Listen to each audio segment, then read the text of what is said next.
नमस्कार जैन साथियों, मैं प्रशांत दुबे आप सभी का हार्दिक स्वागत करता हूं आपका अपने ऑनलाइन प्लेटफॉर्म टीचर्स अड्डा 24/7 में।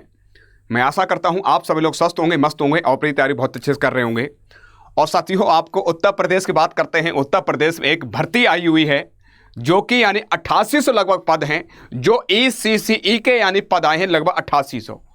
ECC होता क्या है आपको, यानी कैसा yearly childhood care and education, यानी कि ये आपकी वैकेंसीज आई लगभग 8800 पद हैं, जो कि भारत में उत्तर प्रदेश के लगभग 75 जिले जो पड़ते हैं, 75 जिलों में यानी कि भर्ती है।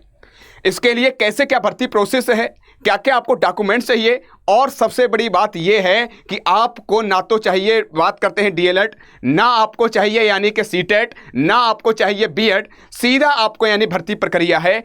कुछ चीज़ें आपको डिग्रियां होनी चाहिए, क्या क्या आवश्यकता है आपके लिए, तो सारी मैं चर्चा करने वाला हूं। जो आपको ECC जो आपकी वैकेंसी ये है, ये क्या आपके लिए है, कैसे क्या प्रोसेस होगी, कैसे क्या आप इसमें यानी कैसे भर्ती होगे, कैसे क्या आपको यानी कह सकते हैं प्रक्रिया कब से क्या स्टार्ट होगी, पूरी बिल्कुल सही जानकारी देने वाला हूं। उससे पहले चैनल पर नए हो सब्सक्राइब कर लीजिएगा। और साथियों, मैं यही कहूंगा जो भी जानकारी दी जाती है बिल्कुल सटीक दी जाती है। आप देखोगे आज आपका 27 जून है, एक प्रेस यानी कह सकते हैं नोटिस जारी किया गया है, जो कि आपको प्रेषक आनंद कुमार सिंह और अपर मुख्य सचिव उत्तर प्रदेश शासन द्वारा यहां पर सेवा महानिदेशक स्कूल शिक्षा उत्तर प्रदेश लखनऊ द्वारा दिया गया, बेसिक शिक्षा अनुभाग 5 के द्वारा। कब? अभी 27 जून 2025। देखिएगा क्या है, वार्षिक कार्य योजना एवं बजट 2025 और 26 में प्राप्त अनुमोदन में स्वीकृति के 8800 लगभग पद कह सकते हैं यहां पर कहा गया है, जिसमें प्राथमिक एवं कंपोजिट विद्यालयों में बाल वाटिका यानी कक्षा हेतु ECCE एजुकेटर सेवाएं प्राप्त किए जाने के संबंध में कहा गया है। ECCE को हमने अभी आपको बताया है ईयरली एंड कह सकते हैं चाइल्डहुड केयर एंड एजुकेशन के जो भैया आपके भर्ती आई है। ठीक, अब कब से क्या प्रक्रिया है पूरी मैं चर्चा करने वाला हूं। इसके लिए क्या क्या आवश्यकता है, आपको किन किन डॉक्यूमेंट्स की आवश्यकता है, तो मैं चर्चा करने वाला हूं। उपयुक्त विषयक अपने पत्र संख्या ये दे रखा है, ECCE मेरे बच्चे जो दे रखा है एजुकेटर की अगर बात करते हैं, और यहां पर दे रहा है दिनांक 9/6/2024 का कृपया संदर्भ ग्रहण करने का कष्ट करें, और जिसके माध्यम से वार्षिक कार्य योजना एवं बजट 2025 और 26 प्राप्त अनुमोदन के क्रम में स्वीकृति कितने पद किए गए हैं, आपको 8800 पद लगभग किए गए हैं। ठीक है, ये आपको दे रखा कंपोजिट विद्यालय में बाल वाटिका के जो पद होते हैं, जो कंपोजिट विद्यालय होते हैं, विद्यालयों में आपने देखा भी होगा, नर्सरी हो गया आपका यानी कि जा सकते हैं फर्स्ट सेकंड हो गया, इनके लिए तो यहां पर दे रखा है कि स्वीकृति 8800 है, और ECC एजुकेटर का चयन मेरे बच्चे जो है स्तर जिला स्तर पर करने का शासन को दिया गया है कि आपको क्या करना है, जिला स्तर पर, डिस्ट्रिक्ट स्तर पर करना है, डिस्ट्रिक्ट लेवल पर करना है, और इसका नाम है मेरे बच्चे आपको कंपोजिट विद्यालयों में बाल वाटिका कक्षा हेतु ये प्रक्रिया दे रखी है। अब सबसे बड़ी बात यह है कि सर जी इसके अंतर्गत आता क्या क्या है, अब इस पर हम लोग चर्चा कर लेते हैं। तो यहां पर आप देखोगे 8800 पद हैं, कैसे क्या प्रक्रिया रहेगी यहां पर आपको हम चर्चा कर लेते हैं। यह राज्य स्तर पर पूर्व प्राथमिक कक्षा हेतु शिक्षण प्रक्रिया, मानव संसाधन आदि के संबंधित बिंदुओं के निर्धारण हेतु राज्य स्तर पर निर्देशक किया गया है, और राज्य शैक्षिक अनुसंधान प्रशिक्षण परिषद उत्तर प्रदेश की अध्यक्षता में 8 सदस्यीय टीम थी, उसके समिति का गठन के बाद किया गया है मेरे बच्चे। ठीक, 8 सदस्यीय समिति का गठन किया गया है इसके लिए। और आपको यहां बताना चाहते हो जो तुम्हारे के लिए जरूरी है, यहां पर जो तुम्हारे के लिए जरूरी है कैसे क्या आपको होने वाली प्रक्रिया है, यहां से आप देखोगे क्या क्या आपको योग्यताएं चाहिए, क्या क्या आपको एलिजिबिलिटी चाहिए, इस पर हम लोग चर्चा करने वाले हैं। चलिएगा, ठीक है। अब देखो यहां पर देखोगे ये जो जरूरी है तुम्हारे लिए हित के लिए कि सर हम फॉर्म भर पाएंगे नहीं भर पाएंगे, अब यहां से चर्चा करते हैं। दूसरा नंबर पर आप देखोगे ये प्रक्रिया दे रखी है कि प्रदेश के समस्त 75 जनपदों में, यानी 75 आपके डिस्ट्रिक्ट उत्तर प्रदेश में, तो उत्तर प्रदेश 75 जनपदों में 8800 विद्यालयों के परिसरों में या परिसर में अवस्थित आंगनवाड़ी, साथ साथ आपको केंद्रों या बाल वाटिका हेतु प्रत्येक केंद्र एक ECCE एजुकेटर संविदा पर आउटसोर्सिंग के माध्यम से मानदेय जिसका होगा 10,313 प्रति माह के आधार पर अधिकतम 11 माह हेतु रखा जाएगा, यानी कि 10,313 वेतन दिया जाएगा, 11 माह तक यानी कह सकते हैं इसका रखा जाएगा। और कह सकते हैं ये जो आपका ECC जो होता है early childhood care and education के लिए, उनके लिए आवश्यकता है। अब इसके लिए हमें अर्हताएं क्या क्या चाहिए, एलिजिबिलिटी हमें क्या क्या चाहिए, कौन कौन फॉर्म भर पाएगा, तो मैं तो यही कहूंगा साथियों जिसने किया है पूरा आपको दिखाना चाहता हूं। ये देख रखे हो आपका यहां पर दे रखा पद का नाम है आपको ECC, जैसे मैंने अभी बताया early childhood care and education. ठीक है, एजुकेटर लगभग पद कितने 8800, नियुक्ति स्थान है 75 जनपद अवस्थित को, जो कि आपके लोकेटेड आंगनवाड़ी केंद्र युक्त 8800 विद्यालय हैं। नियुक्ति का प्रकार संविदा है, आउटसोर्सिंग के माध्यम से, अर्निंग परमानेंट नहीं है, आपका संविदा पर है। कितने माह के लिए? आपको 11 माह के लिए है। यानी कि देखो प्रोसेस 11 माह के लिए है, संविदा अवधि है लगभग 11 माह तक और मानदेय है लगभग 10,313 प्रति माह के लिए। और साथ साथ आपका पीएफ भी कटेगा और ईएसआई भी समेत सारी चीजें इसमें मिलेंगी आपको। अब तुम्हारे दिमाग बनना होगा सतियो 10,313 में होगा क्या? तो बहुत सारे ऐसे बच्चे हैं, बहुत सारे ऐसे परिवार हैं जिनको यानी कि बहुत आवश्यकता है, यानी कि कह सकते हैं आपका ग्रेजुएट करे बैठे हैं, स्नातक किए बैठे हैं, लेकिन कोई प्रक्रिया नहीं मिली, कोई प्रोसेस नहीं मिली, कोई यानी कह सकते हैं गवर्नमेंट या संविदा कोई जॉब नहीं मिली है। उनके लिए मौका बढ़िया है। साथ साथ आपने एनटीटी किए बैठे हैं, यानी कि आपने देखो नर्सरी टीचर के लिए ट्रेनिंग एक होती है, आपका डिप्लोमा टाइम में होता है। जो बच्चा किए हुए बैठे उन्हें मौका ही नहीं मिला है, तो उनको अब मौका मिलने वाला है। आइएगा, तो शैक्षिक योग्यता सबसे बड़ी बात है सर जी क्या क्या होना चाहिए। तो यहाँ पर आप देखोगे, थोड़ा सा देखेंगे, ज़्यादा नहीं। देखो यहां पर शैक्षिक योग्यता आपको चाहिए क्या क्या? आपको विधि द्वारा स्थापित यूजीसी से मान्यता प्राप्त विश्वविद्यालय से, कोई भी आपका विश्वविद्यालय हो, यूनिवर्सिटी हो, वहां से स्नातक आपने किया हो, यानी ग्रेजुएशन वगैरह किया हो आपने।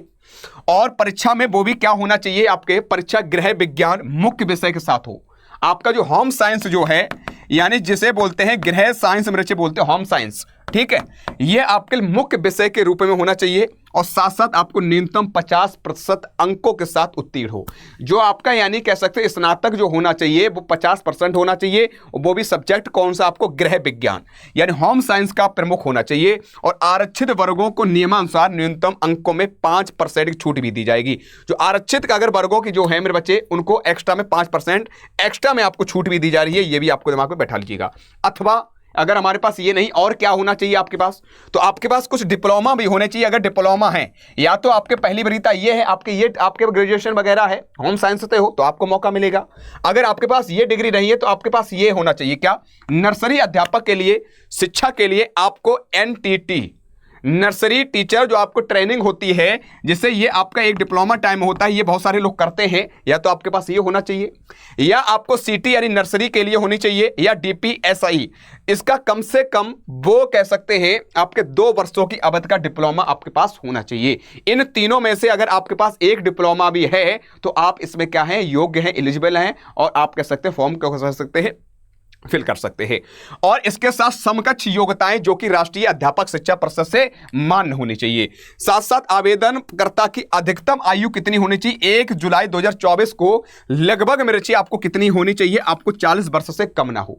इन्होंने साफ कह दिया है कि आपकी 40 वर्ष से अधिक नहीं होनी चाहिए, और माफी चाहूंगा 40 वर्ष से अधिक नहीं होने चाहिए, उससे कम है तो आप एलिजिबल हैं, आराम से आप भर सकते हो। ठीक है, तो आराम से मेरे बच्चे, मैं तो यही कहूंगा कि आप सभी लोग जो भी हैं होम साइंस से हैं, या कह सकते हैं एनटीटी आपके इत्यादि डिप्लोमा है, अगर आपने कर रखे हैं तो आप भर दीजिएगा। 10,313 कोई कम नहीं है, आराम से भर सकते हो। और आराम से हर महीने आपको 11 महीने तक आपको इसमें रखा जाएगा। उसके बाद अगर जो देखा भी होगा तुमने, जो आउटसोर्सिंग से रखा जाता है, इनकी अवधि बढ़ा दी जाती है। ऐसा नहीं कि 11 महीने के बाद आपको निकाल ही दिया जाएगा, ऐसा नहीं होता है। इनकी बढ़ा दी जाती है, अवधि ही जो है यानी कि कह सकते हैं बढ़ा दी जाती है। ठीक है, परेशान ना होना। अगर आप हैं तो भर जरूर देना, क्योंकि बेरोजगारी बहुत है, तो इस बेरोजगारी में बहुत कुछ ये दे रहा है। ठीक है, जिसमें सारी चीज़ें आपको मिल भी रही हैं। और ईसीसी एजुकेटर्स का कार्य क्या होगा, दायित्व क्या होगा, ये भी इन्होंने दे रखा है पूरा नोटिस में। यहाँ पर दे रखा है आयु वर्ग 3 से 6 वर्ष के बच्चों को औपचारिक शिक्षा हेतु तैयार करना है आपको। यानी कि कह सकते हैं आपका जो बच्चे हैं, छोटे हैं, 3 से 6 वर्ष के बच्चे हैं, उनको औपचारिक शिक्षा के लिए आपको क्या करना, तैयार करना है, फॉर्मल एजुकेशन जिसे बोलते हैं। और आयु 3 से 6 वर्ष बच्चे के भौतिक, मानसिक और सामाजिक संवेगात्मक एवं अकादमिक विकास हेतु वातावरण सृजन करना है। और साथ साथ आंगनबाड़ी कार्यकर्त्री को उक्त की संपादित सहयोग प्रदान करना है। आयु वर्ग 5 से 6 वर्ष के जो बच्चे हैं उसे विशेष ध्यान देते हुए निपुण भारत मिशन के अंतर्गत निर्धारित अधिगम सीखना स्तर की संभावित संप्राप्ति सुनिश्चित करना है। बच्चों के संज्ञानात्मक विकास हेतु रंग, आकार, ध्वनि, वस्तु, वातावरण यथा पेड़ पौधे, पक्षी, जानवर आदि से संबंधित गतिविधियां प्रयोग करवाना है कि हमें वृक्षों को हमारे के लिए कितना आवश्यक होते हैं, पेड़ पौधे, साथ साथ पक्षी, साथ साथ जानवर इत्यादि बारे में बताना है, इत्यादि बारे गतिविधियों आयोजित करवाना है। है। और आंगनबाड़ी कार्यकर्त्री को बच्चों के साथ साथ अन्य क्रियाकलाप, खेल हो गया, नाटक हो गया, पिकनिक हो गया, क्षेत्र भ्रमण हो गया, संगीत आदि के या हाथ के कार्य आदि कार्य योजना बनाते हुए कार्य करवाना है। अर्थात आपको ध्यान रख लेना, जितना हो सके बच्चों को स्वयं करवाने पर आपको ध्यान देना है। तो ये प्रक्रिया आपको दे रखी है, ये सारी चीजें आपके पास होनी चाहिए। जो बच्चों को आपको देखना, छोटे से बच्चे होते हैं, 3 से 6 वर्ष के बच्चे हैं, उसके थोड़े और बड़े हैं, तो उन्हें देखना है, देखरेख करना है, उन्हें उन चीजों को सम्मिलित करना है जिसमें बच्चा गतिविधि करे, सीखे, मानसिक विकास हो, शारीरिक विकास हो। उन चीजों के लिए ये कह सकते हैं ECC को यानी भर्ती निकाली गई है। आप देख सकते हो जैसे आंगनबाड़ी जैसे होते हैं। तो ये पूरी प्रक्रिया है साथियों, आराम से क्या करना है, आराम से भर देना है। और ये भी आपको बताना चाहता हूं, यहां पर दे भी रखा है सारी चीजें कि विद्यालय चयन के हेतु काउंसलिंग कैसे होगी।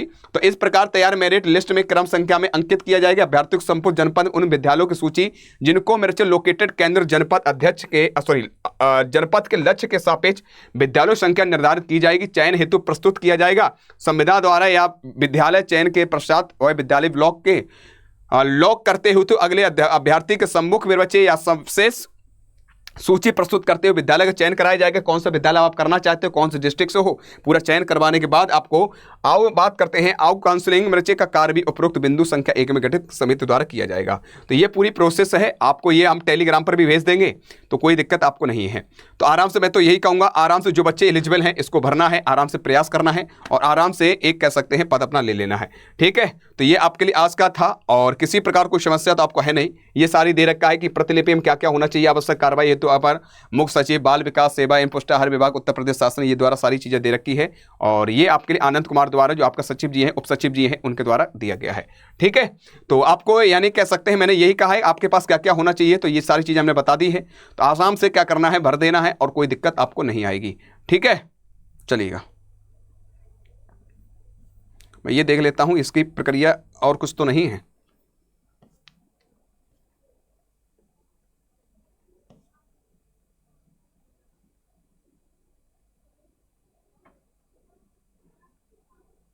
हाँ, एक चीज और देख लो, जैसे आपको पता कैसे लगे कब से क्या प्रक्रिया होगी। तो उन्होंने दे रखा है शासनादेश दिनांक 26 नवंबर 2024 के प्रस्तर 34 में दिए गए निर्देशों के अनुसार सेवा बात करते हैं प्रदत्त संबंधित विभाग से समन्वय स्थापित करते हुए नई भर्ती किए जाने वाले कार्मिकों की संख्या सेवा योजना पोर्टल पर प्रविष्ट करेंगे। अधिसूचित रिक्तियों के सापेक्ष एक कर्मी के रिक्तियों के सापेक्ष एक कर्मी के लिए पोर्टल से 5 कह सकते हैं आवेदनकर्ताओं को और 2 से अधिक अवरिमियों को यानी कह सकते हैं क्या दिया जाएगा, यानी कर्मियों को मांग पर 3 गुना, आवेदनकर्ताओं पर न्यूनतम 10 आवेदनकर्ताओं में से चयन एक पारदर्शिता व्यवस्था बनाकर किया जाएगा। यानी बहुत सारे लोगों को कह सकते हैं सम्मिलित किया जाएगा, पर उनके आधार पर देखा जाए कौन से एलिजिबल है, कौन से बढ़िया है, कौन से ज़्यादा बढ़िया है, सारी चीज़ें देखकर उसके बाद चयन होगा। तो ये पूरी प्रक्रिया दे रखी है। तो आराम से क्या करना है, हमारे अड्डा 24/7 एप्लीकेशन है, अगर जुड़ना है उस पर जुड़ सकते हो। और साथ साथ अगर आपको ये पूरा ये चाहिए तो आपको यानी टेलीग्राम से जुड़ जाना है, EVS बाई प्रशांत सर करके, या टीचर्स अड्डा 24/7 आपका टेलीग्राम है, नीचे डिस्क्रिप्शन दे रखा है, आप इस पर जुड़ जाना है। आपको ये यानी कह सकते हैं प्रेस विज्ञप्ति जो है आपको दे दी जाएगी। ठीक है, बाद बाकी जैसे इंफॉर्मेशन आएगी तुरंत आपको बता दिया जाएगा। अगर आप जानकारी सही लगी हो तो लाइक जरूर कर दीजिएगा। और साथियों जो भी यानी कह सकते हैं आपके पास स्नातक अगर होम साइंस से है, आपके पास कुछ डिप्लोमा से है मेरे बच्चे NTT वगैरह, तो आराम से फॉर्म भर देना है। 8800 पद हैं, 10,300 लगभग 13 आपके सैलरी मिलेगी, साथ साथ PF वगैरह सारी चीज़ें कटेंगी। तो देरी मत करना है, आराम से इसको कर लेना है। आप अपने ज़िले में ही रहोगे और ज़िले के साथ साथ आराम से घर में ही रहोगे, आराम से नौकरी भी आपकी होती रहेगी। 11 माह तक है, उसके बाद आप क्या कर सकते हैं और भी बढ़ा दिया जाएगा समय। तो परेशान ना होना है, जो भी एलिजिबल है जरूर भरिएगा।